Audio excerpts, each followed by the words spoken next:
Hello, everybody, and welcome to our very first episode of Tropical Tuesdays, where we discuss the tropical setup that is on the horizon over the next couple of weeks. And today's specifically going to be talking about Major Hurricane Beryl, a record-breaking storm that is heading towards Jamaica right now, and I do think will have impacts on the U.S. Gulf Coast as we work late this weekend and into early next week. This storm needs to be watched very, very carefully. The United States is still very much at play for potential impacts as we work late this weekend after the 4th of July holiday. So let's start out right now taking a look at the latest satellite imagery. This is as of about 2 p.m. Eastern Time, July 2nd. You can see a very well-defined eye out in the middle of the Caribbean right now. Over the past couple of hours, maybe it's weakened a little bit just in terms of the structure, maybe going through another eye wall replacement right now, but still a very, very powerful hurricane. It will likely weaken a little bit over the next 24 to 48 hours as it works into a little bit of what we call wind shear. And wind shear is just simply a change in wind direction and wind speed with height. Those differing winds help shear apart the storm, tear apart the storm. What you want is just kind of a general lack of wind to help these storms intensify rapidly, which is exactly what's happened over the past couple of days. It worked through an environment that didn't have a whole lot of wind out ahead of the storm, and it allowed for this storm to organize very quickly. And so opposite of tornadoes, you need a lot of wind shear to help swirl up a tornado. Hurricanes are the opposite. You don't want a lot of wind in the path where the thunderstorms will fall apart.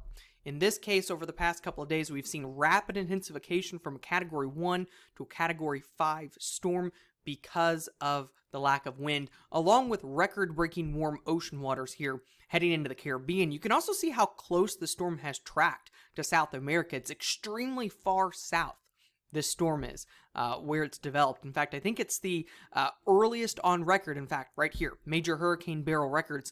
It is the earliest Category 5 hurricane on record, the strongest July hurricane on record. It was, before it was the earliest Category 5 storm, it was the earliest Category 4 hurricane on record. It's the furthest east a hurricane has formed in June on record. It was the strongest June hurricane on record. It also had the largest rapid intensification, that strengthening of the winds as it moved through the lack of wind shear in June. It's also the strongest hurricane on record to pass through the Windward Islands. I certainly have seen some images down there of major damage as that hurricane moved through. Taking a look at the forecast ahead, I know this is what all of you want to know. Where is this going to track? And as I mentioned to start out this video, certainly need to keep a very close eye on this over the next 5 to 7 days or so. There's still some spread in the model data, but some pretty good consistency here. This is a blend of all of the different weather models that we have, and you can see hour by hour here. This was updated last night, so it's a little bit old. But we're looking, as we work into Friday and Saturday, this storm moving towards the Yucatan Peninsula. It does likely weaken as it does this. As it moves over land, it loses some of that warm ocean water that allows for these storms to sustain. And it will weaken a little bit, but it moves back out into the Gulf of Mexico. And if you look at what happens, we still have a lot of different members. All of these different lines are different weather models forecasting where this is going to track. Anywhere from the east coast of Mexico to Louisiana and Mississippi are still in play for this storm. Anybody saying right now that it's going to hit in one spot is just lying to you at this distance. There's not a set in stone track. We're going to try to nail it down the best that we can for you, but there's still a lot of spread in where exactly Beryl will track. Now, some things that we can potentially look at, if we look at all of our different dynamics here, I want to note a couple of different things. Here is the max potential intensity of the storm. You can see that as it works towards the coast, that intensity does go up again. Now, it doesn't mean it will get that intense, but it does indicate that this storm, as it approaches the Gulf Coast, could begin to intensify again. We also see a drop in wind shear. That should allow for the storm to reorganize again, and we see increasing sea surface temperatures as we work towards the Gulf Coast of Texas.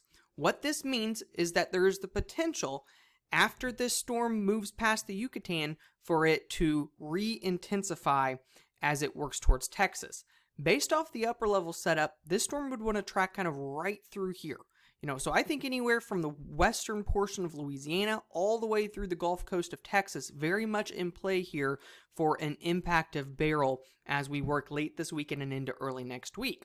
Again, looking at the upper level setup, there's not a lot of wind shear here towards the Gulf Coast, which means that the storm will have an opportunity again to re-intensify as it pushes further off to the north, and sea surface temperatures are a couple of degrees Celsius warmer than normal immediately off the coast. We've seen numerous times over the past couple of years these storms want to rapidly intensify right before they make landfall. It's not 100% out of the question here as we get a little bit closer. Again, more details to come with this. Right now, we think that Beryl weakens to a Category 1 or a tropical storm after it passes the Yucatan Peninsula, but we do think that there is re-intensification possible anywhere from Corpus Christi to New Orleans as we work towards Saturday and towards your Sunday.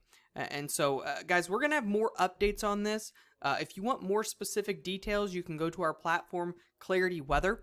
Our team will be updating this map as we go throughout this week and putting out official forecast as this storm continues to evolve. But anywhere on the Gulf Coast here, again, Texas, Louisiana, very much still in play for this storm. Would not still be shocked if we have a hurricane landfall as we work into late this weekend or early next week.